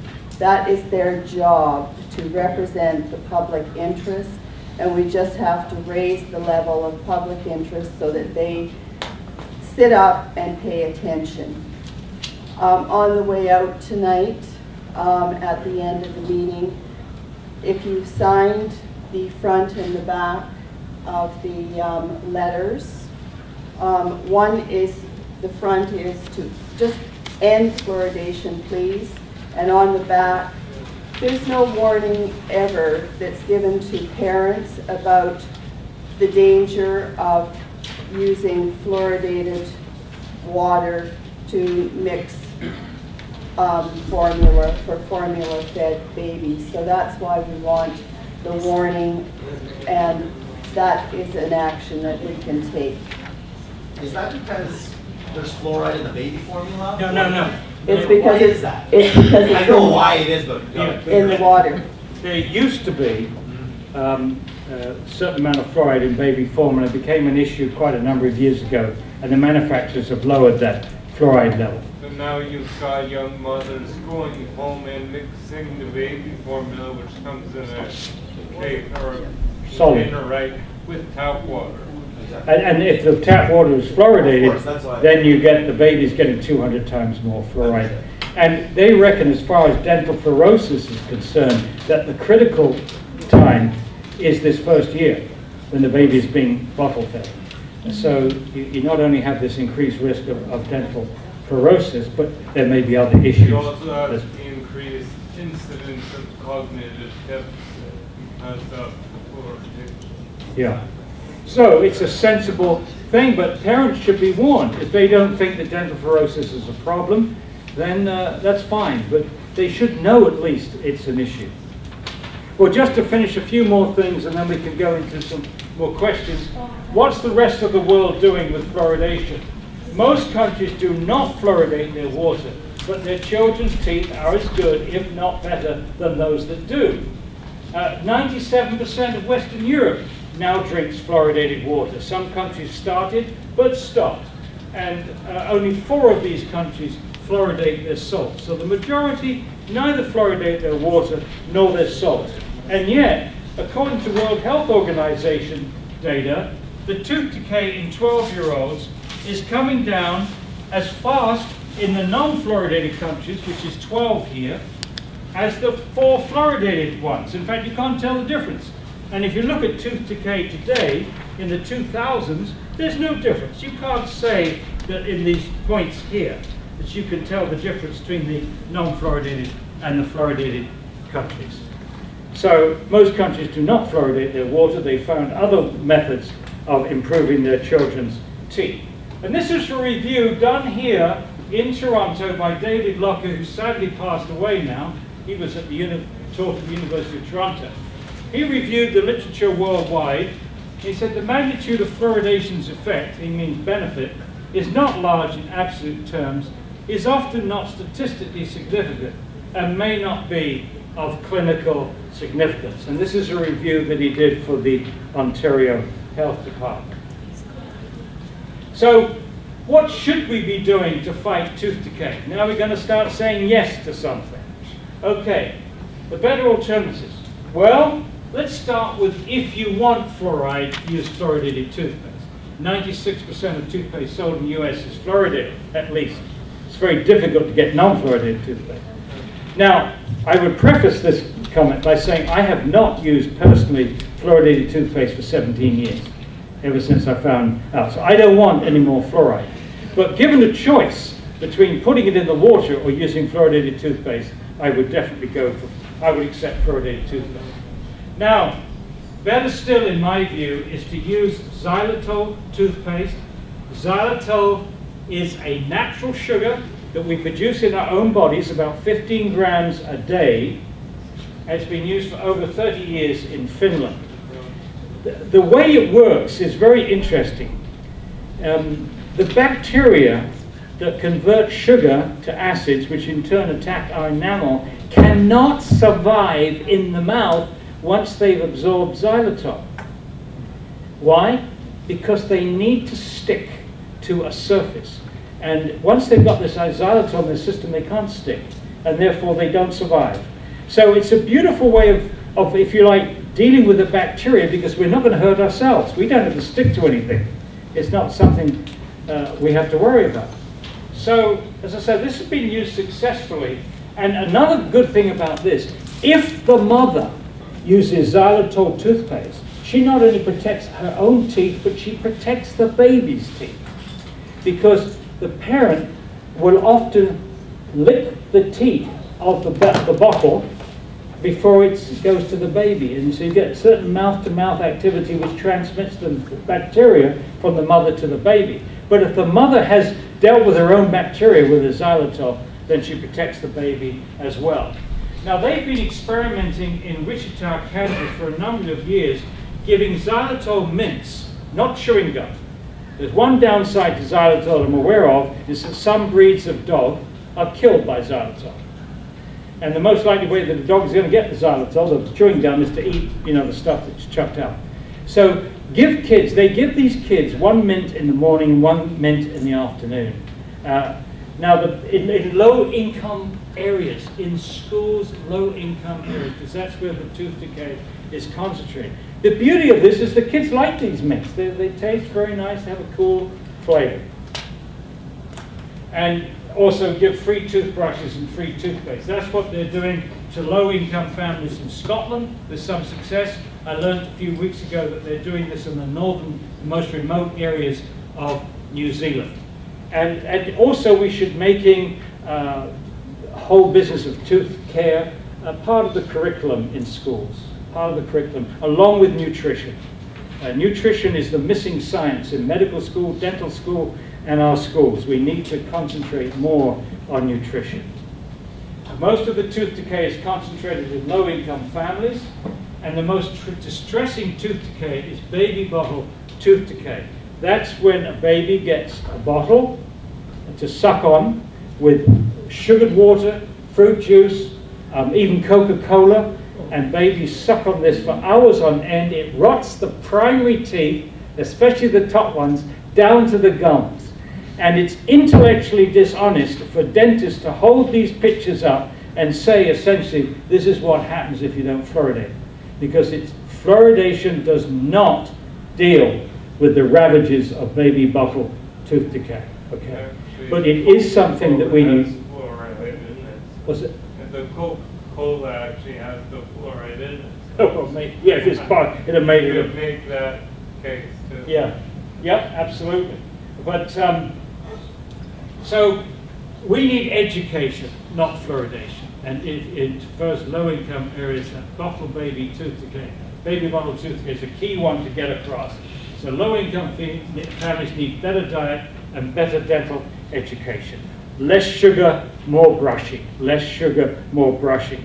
Now, if we switch from fluoridation to education, it's going to cost money. I don't know about that business about saving money. I think it's going to cost money. But for me, let me just give you a little bit of history. 1 year before the US government mysteriously endorsed fluoridation in 1950, no trials have been completed. There are no health studies published of any significance. 1 year before that, the sugar lobby in the United States said, we need to find a way to reduce tooth decay without reducing sugar consumption. And they then proceeded to pour millions of dollars into nutrition departments in prestigious universities like Harvard to set up nutrition departments and getting professors going out and testifying that sugar was a good nutrient, that Coca-Cola was a nutritious drink, that kind of nonsense. That's actually in testimony in Congress, and that fluoridation was the best thing since sliced bread. So I don't think that sugar lobby has disappeared. It's worth millions of dollars, which is fight the overconsumption of sugar. All these bottled soft drinks that these kids are drinking, it's outrageous. Now the way you get governments to cough up the cash for this education is to combine the war against tooth decay with the war against obesity. You put those two things together and you can afford any amount of money, because obesity, the effects of obesity on the healthcare system in any modern country is going to be incredible. Now we've got kids with type 2 diabetes in their teens now. They're going to be treated for the rest of their lives for diabetes. It's going to cost billions of dollars. So put those two together. And how can we stop water fluoridation? I've told you about the affecting change. I sharpen the nail, you hammer it home. I told you it's as easy to turn off a tap. We need the political will. We have to end fluoridation, one open mind and one community at a time. The community in this case is Toronto, maybe Oshawa. I must tell you what my Latin teacher told me when I was 12 years of age. I was in the class and he said, the best definition I've ever heard of an educated person is someone who can entertain his or herself, entertain a friend, and entertain a new idea. And that idea, entertaining a new idea, is about retaining an open mind. And unfortunately, we're not dealing with open minds here. But it's what we should aspire to in our own children, in our own lives. Yeah, I kind of come to the question, I'm nearly finished. Okay, resources, if you have several weeks to spend, there it is, the National Research Council. You have several days to spend, our book. If you only have half an hour to spend, watch Professional Perspectives on Fluoridation, 29-minute DVD. If you know somebody under 12, they'll be able to show you how to make a hard copy from online. Just spread it around, there's no copyright on it. If you have only 20 minutes to spend, then watch my son, who I'm very proud of, 10 Facts on Fluoride, which comes with a booklet explaining all the facts. That's a wonderful educational tool. And if you could only ask one question to a fluoridation promoter, here's the question. Can they find one dentist, doctor, scientist, or public health official from North America who will defend the case for fluoridation in an open public debate with Professor Paul Connett?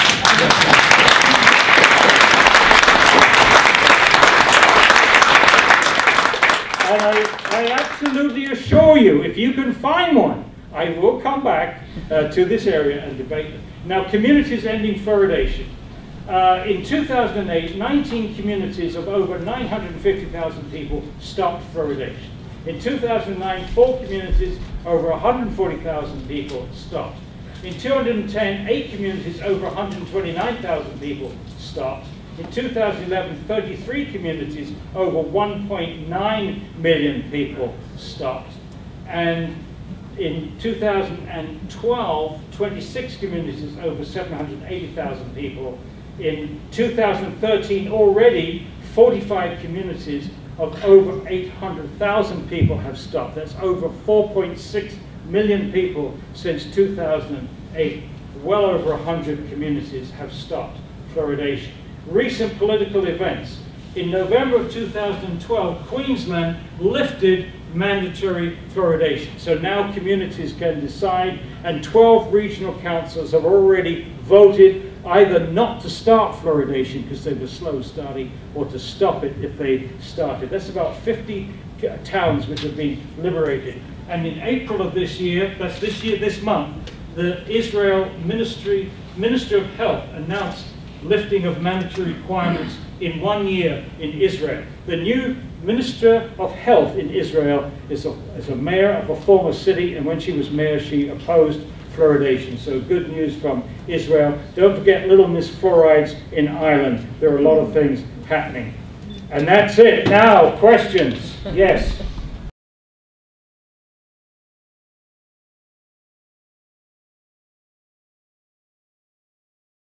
And that's it. Now, questions? Yes. Can I have a moment? Yeah. Just wanted to, I'm from Oshawa. Oshawa. That's just a letter of thanks. Oh, thank you.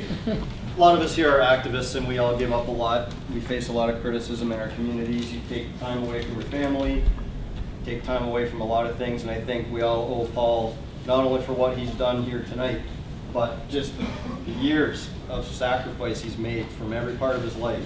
I think we should just give him a hand, because it takes a lot.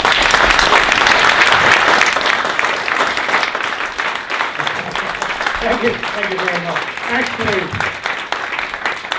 Actually, I've got to come clean on this. This is not a sacrifice because it's a privilege. It's a privilege because I literally, around the world, meet the best people in the world. The people here tonight, for example, is the same whether it's in Korea, Japan, Australia, New Zealand, any of the other 60 countries that I've been in on waste and fluoridation. You're not here to make money. You're not here to get power. And maybe some people will run for local office, that's fine, that's part of it. You're here because you're concerned about your kids, your grandchildren, and your health, and your community's health. And that makes you very, very special people. There's not many people like you, and I have the privilege of seeing you again and again and again around the world, duplicated many, many times. It really reinforces my positive feelings, hope that we have for the future of human beings on this planet because of people like you. And yes, we're in a minority. We're in a minority of people that really care about our fellow men and women, but you're very special, and it's a privilege, not a pain for me to do this. But you had a question back there, yeah? Yeah, okay. I said keep an open mind because I know it's a tough question, and I want to speak to me when I tell them about 7 years ago that I wanted to get rid of my fluoride. Yes. So I got it's expensive, it's toothpaste. I mean, I said my hygienist doesn't think it's good for me, and I don't think it's good. I brought it up years ago. And so he gave me stuff with extra fluoride in it, I think. This is what his answer was to me years ago. Yeah. And I also want to say that you're doing a good job because I think I saw this presentation years ago on YouTube. It's kind of the same kind of thing, so thank you. Yes. So my question is, the hard question is, Go ahead. okay, so I heard your presentation today, and what I want to know is why are they pushing it? What is it? Is it money? Is it why do they want it so bad? So I saw and I know I'm not asking the right person because you're against it, but why are they feeding it to us for this long? It's the toughest question, and when, if you read our book, we leave it to the last chapter speculating. We were speculating, and to answer this question, you have to speculate. And it's a tough one because basically, in my view, and you may think this is a biased view, but in my view, you're trying to find a rational explanation for irrational behavior. And they are the only ones who can really tell us. Certain things I've come up with, obviously there are some economic interest. I think the sugar interest has never gone away, and that's worth billions of dollars. The phosphate fertilizer industry is worth $100, $200 million to them to get rid of this crap in our water. I think a clue to other economic interests, and of course Chris Bryson wrote a brilliant book about this called The Fluoride Deception. You can see a 28-minute videotape that we have with Chris if you go to our webpage, fluoridealert.org, click on the videos, lots of videos, but one of them was with Chris Bryson, The Fluoride Deception. And he spent 10 years writing this book. It's brilliant. In fact, there are two books. There's the narrative, and then there's the documentation. And his explanation for fluoridation was it was a ploy to change the image of fluoride from being one of the worst air pollutants that had caused more damage to agriculture than any other air pollutant into this benign substance which was safe enough to put on your cornflakes. It was an industrial ploy because the industry was facing many lawsuits. And I don't think they would just consider liabilities about farmers. Those are relatively small settlements and how many cows you killed. They were more concerned, I think, about potential lawsuits from their own workers. To this day, if you go to talk to workers in the aluminum industry, you'll find some workers who cannot lift their arms above their shoulder because of what the fluoride has done to the connective tissue in their bodies. I didn't mean for you to explain the irrational. Yeah, okay. So, one clue that industrial interest may still be there. I think Chris does a brilliant job of explaining why it started, okay? The collusion between the US Public Health Service and the Fluorine Lawyers Association. It's there, it's all documented. Brilliant. But what about today? The clue that those guys are still around, still worried about liabilities. Now think about it for a moment. Supposing it becomes clear that 1 part per million can in fact lead to some kids' lowered IQ, can lead to hip fractures, can lead to lower thyroid function. Think of what that means to industries that knowingly are exposing their own workers to much higher doses than that. So these guys, I think, are scared shitless that fluoridation is going to be found to cause harm. So they're muddying the waters for as long as they possibly can. And the other thing is, you've got to see this from the perspective of people in public health. Public health. Public health is very different from the health that we experience with our doctors. That's individual health. Doctors looking over us as individuals, prescribing varying doses, or our nutritionists for that point of view, adjusting the medication according to our responses, etc., etc., etc. And yes, there's going to become a time when you're going to make a judgment. Yes, I would rather lengthen my life by 2 years to cure cancer, even though it might cause kidney damage, which will kill me in 2 or 3 years. People make these calculated decisions on an individual level. But public health is a different thing.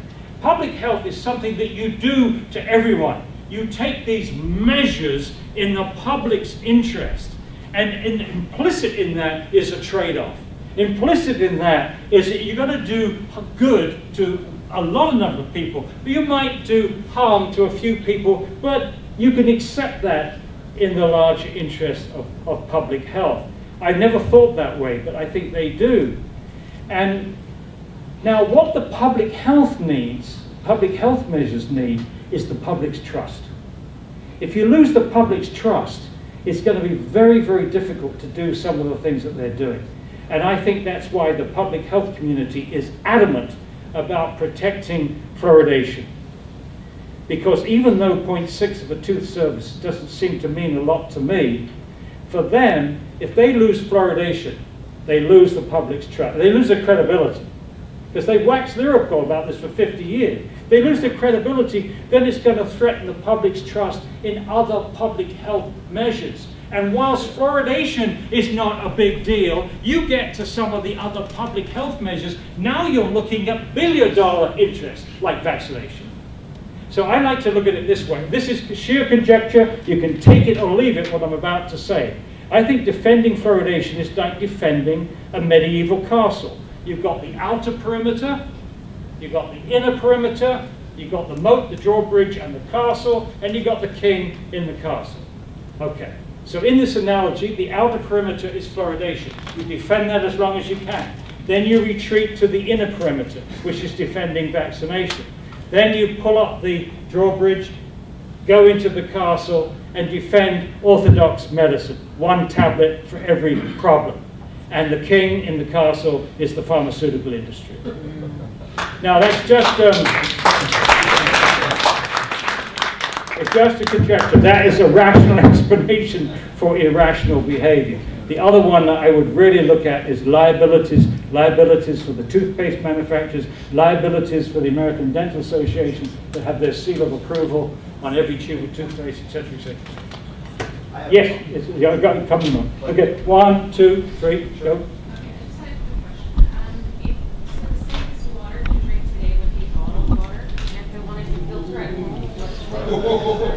Well, you know, you're lucky in Canada. Do you realize how lucky you are? In Canada, as in Europe, you are required to put the mineral content in your water. So you can actually look to see what the level of fluoride is. And I would say drinking less than, say, 0.2 parts per million fluoride, you look at the level of fluoride, if it's less than 0.2, I wouldn't worry about it. Because not. Is there a system to filter it out? What's the best system? The cheap filters will not do it. The Brita filters, the activated charcoal will not remove fluoride. And here's the bad news. Reverse osmosis is fickle. Some will do it and some won't. It depends upon various flow rates, the equipment. We have a chemist in San Diego called Richard Halberhaber, and he's been monitoring these reverse osmosis, and he's getting very spotty results. He recommends using bone char. Bone char. They use that in large-scale system in India. Personally, the system that I didn't have, I use bottled water. when we were fluoridated, we bought bottled water in 5-gallon jugs, carted it home, put it on water towers. We used that for drinking and cooking. My wife was pissed off because she was watering her garden with fluoridated water she didn't want to do. And of course, when you shower and bathe in it, who knows what's happening to going through your skin. But the system I liked is mixed ion exchange, where you have a cation exchanger and an anion exchanger, 2 resins, and what happens is all the metal ions that go through are replaced with hydrogen ions, all the non-metal ions like fluoride are replaced with OH minus ions, the H plus and the OH minus combine to form water.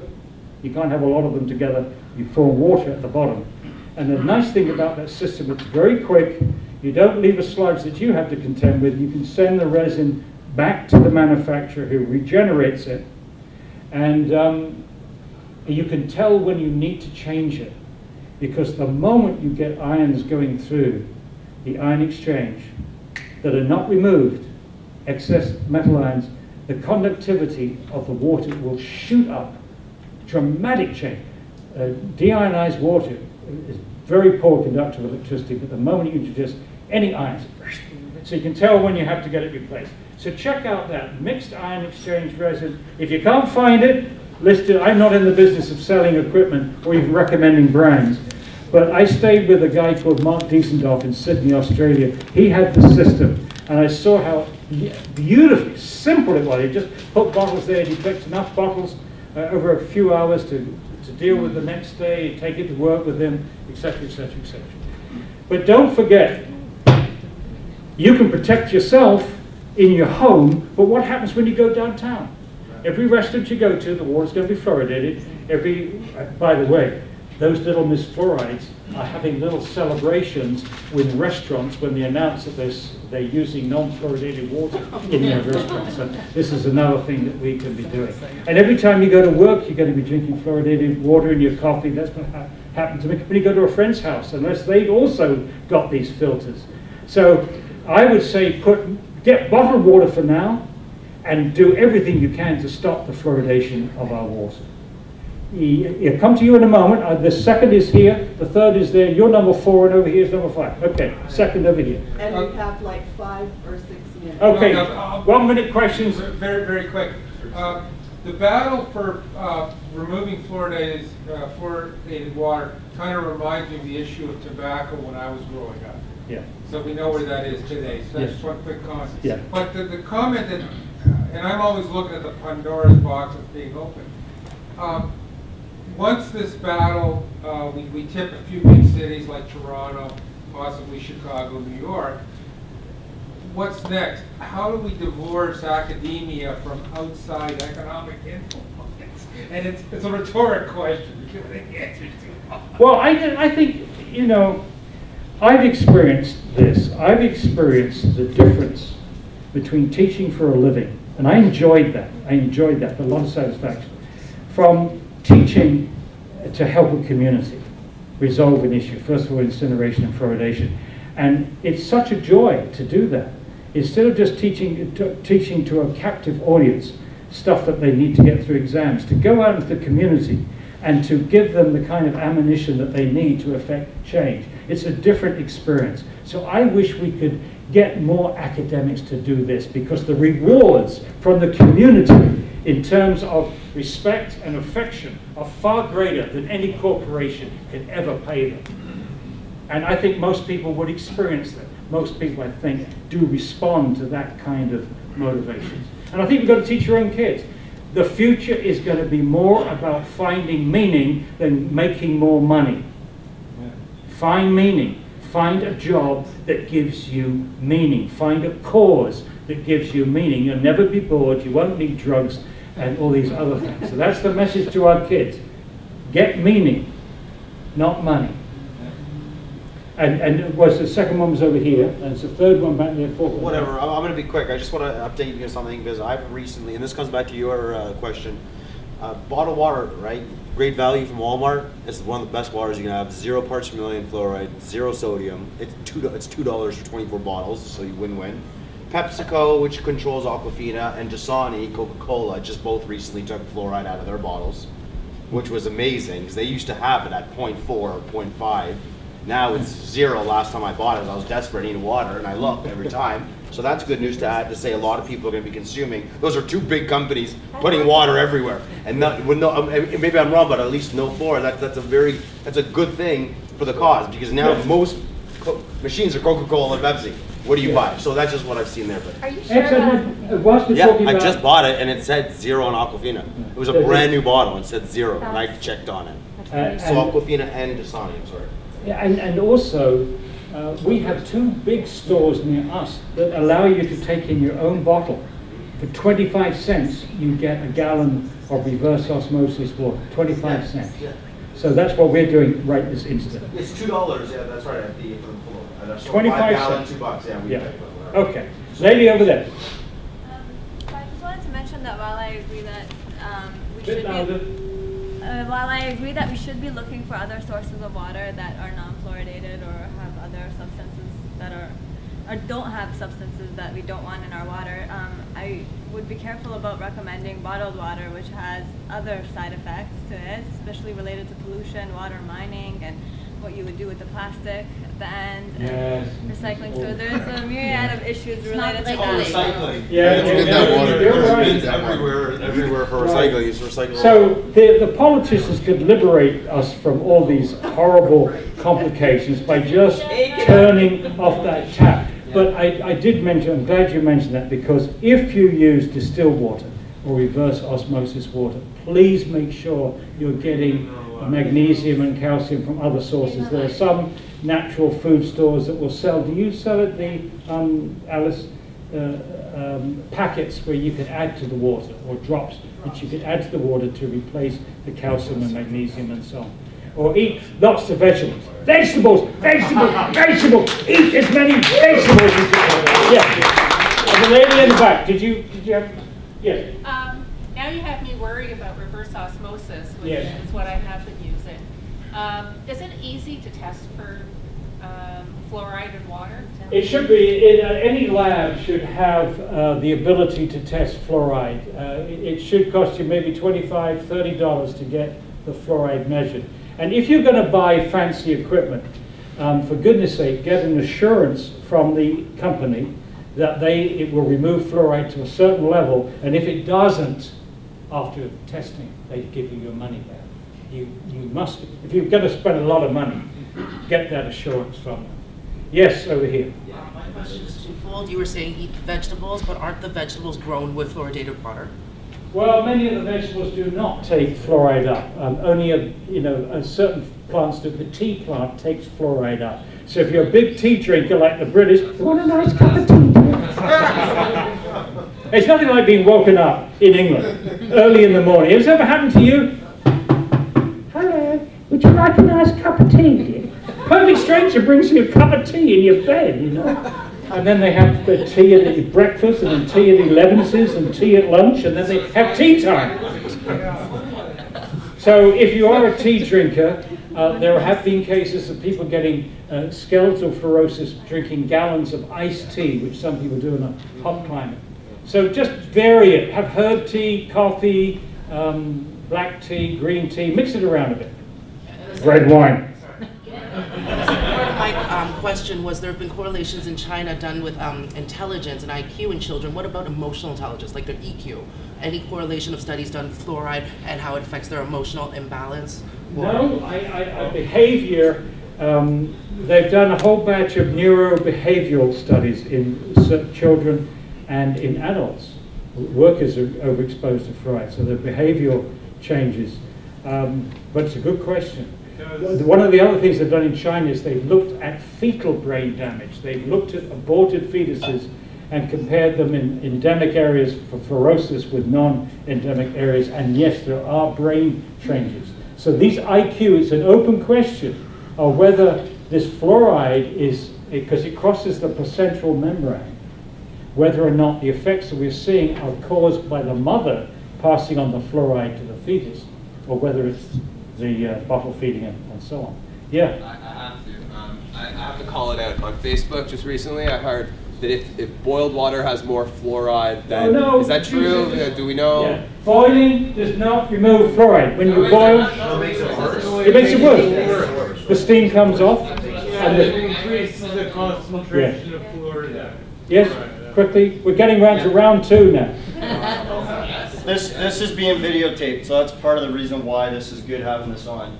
Other than fluoridealert.org, we've also seen other good resources online, and some people would rather listen to this. It'll be up at the end of the video on our YouTube channels too, but you want to go to a really good movie that came out that you were in, recently released, is The Great Culling. Yeah. What a terrible title! Oh. Yeah, but we don't need to talk about Agenda 21. So, or do we? Not now. So if you're going to go, it's The Great Culling. It's on YouTube. It's spelled C-U-L-L-I-N-G. That's a great resource. Paul's in it and does a good job as always. Then there's his website, fluoridealert.org. And then if you go to fluoridegate.com, that's a good movie as well. That's excellent. And my quick question, if it can be, because we fought incinerators and it's some of the same things we have to deal with, can you describe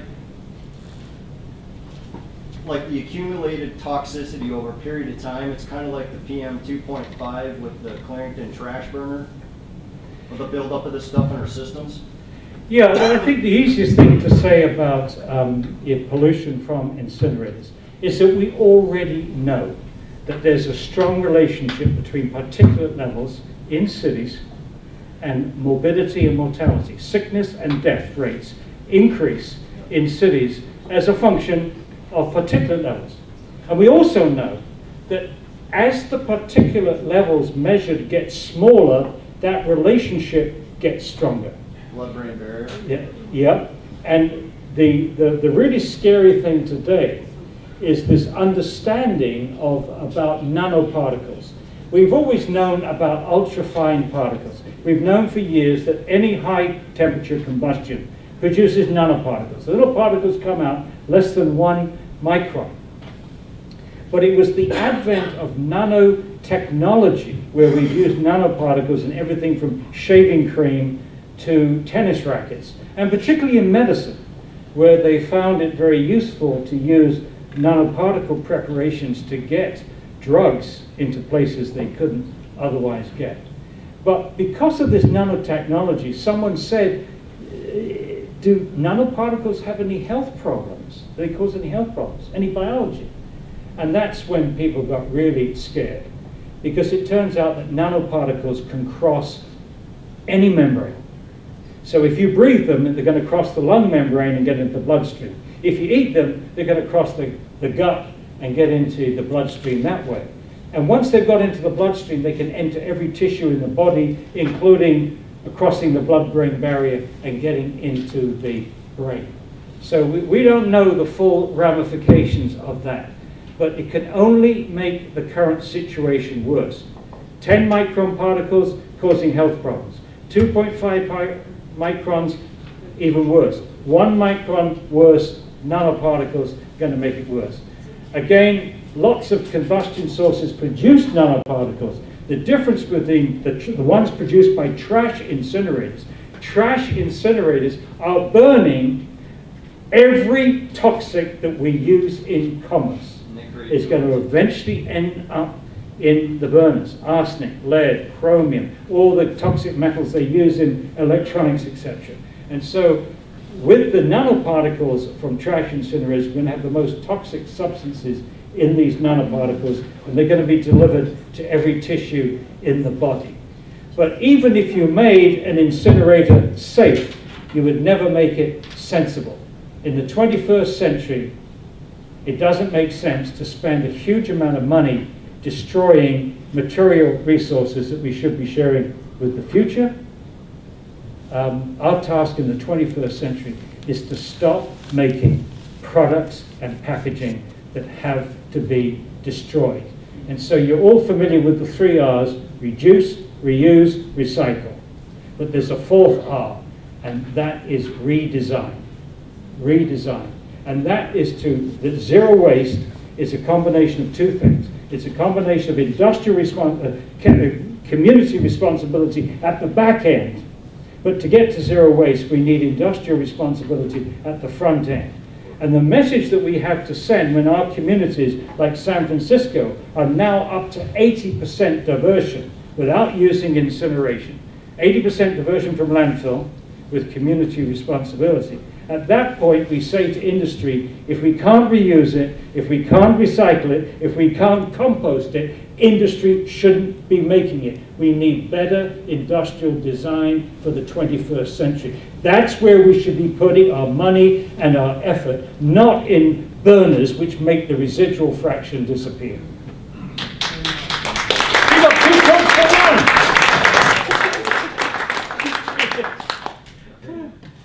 Hey guys, I'm Danny, and well, this is beer. I thought it was red wine from him. Oh, what disappointment. Now that is a sacrifice. First of all, I just want to say thank you so much to Paul for coming here. Oh, thank you. Yeah, thank you so much.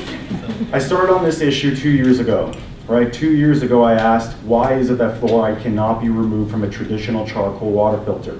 From that point, I started asking the question, why is fluoride in our water in the first place?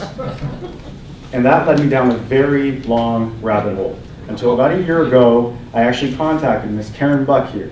And I said, Karen, I've read about, I've seen videos on a Dr. Paul Connett, and I would like to know if I could attend a potential presentation. I just missed him, but a year later, here we are today. It is my pleasure to have Paul Connett here. Yeah.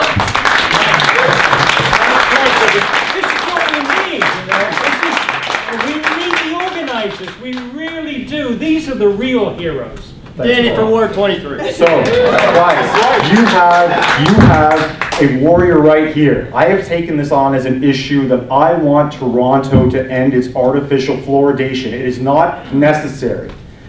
Europe, 97% of Europe is not fluoridating their water. Do their kids have less tooth decay or more tooth decay? No, it's the same.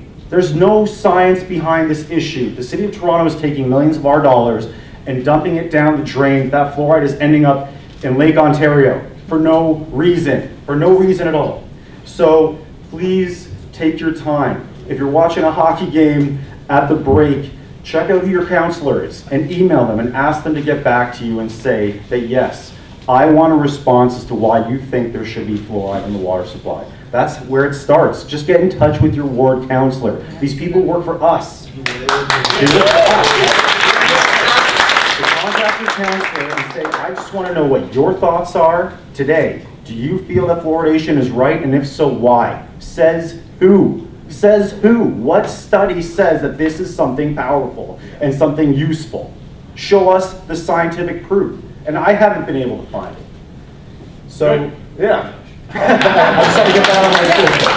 So anyway, thank you very much, Paul, and thank you so much to Karen. Karen is an advocate. She is a runner. She's been doing this for a very long time, and she's helping us so much. So thank you so much, Karen. Okay, so now we'd love the rest of you to sort of sign up and have fun ending fluoridation in Toronto. We need more organizers. I want to introduce Lisa Ciancino. Stand up, please. Lisa, stand up. Sorry. And okay, she's from Mississauga, and Rob is from Mississauga. They're trying to end fluoridation there. Gary and Mary, Mary Pearson and Gary Lowenthal at the back from Oakville. Halton. Yes, all right. Yeah. And Jerry, and he bought every counselor one of Paul's books and gave them to them. So one of the questions you should ask is, have you read Paul's book? And what was the big message you got from it? And so he's working with us, and Ingrid and I are working in the East End of Toronto in some wards that we live in, and Ward 32. So we really would love a lot of people here to join us. And it's Jill, isn't it? Jill Hennessy? No, Leslie. Leslie Hennessy also knows and works with Cindy Mayer, who isn't here tonight, and that's in the Hamilton, Burlington area. And so there are just people, we just make these really great connections all over Ontario, and we're talking to each other and helping each other out. I think it would be a really great group to join. So join us, please.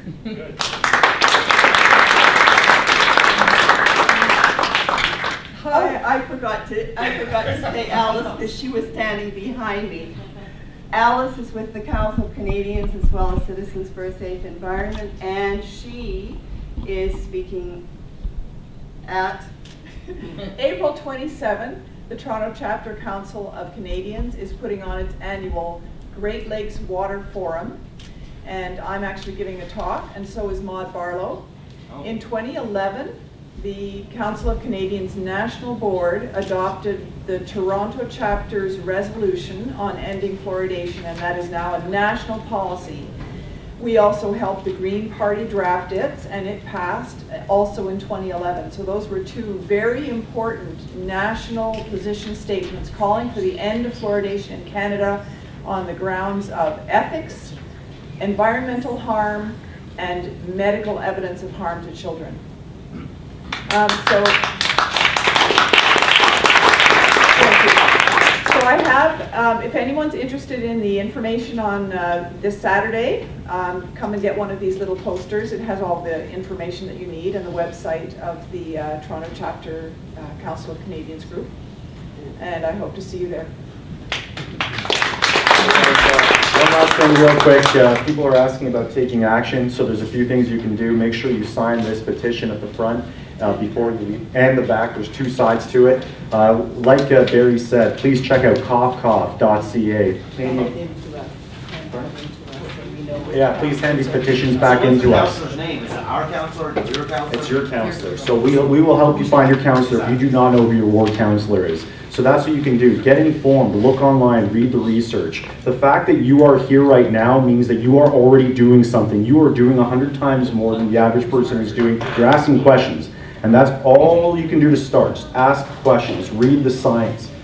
So, yes, just to add to that, you nailed it on the head. That's what we're doing, is approaching our counselors. They work for us. Yes. They need to hear from you. If you're not knocking on their door, they're doing other business. So you need to approach them, and you say to them, I'm concerned. Ask whatever questions come from your heart, because right now that's what we've done in our region, and they're listening. Just this past Friday, we met with another 2.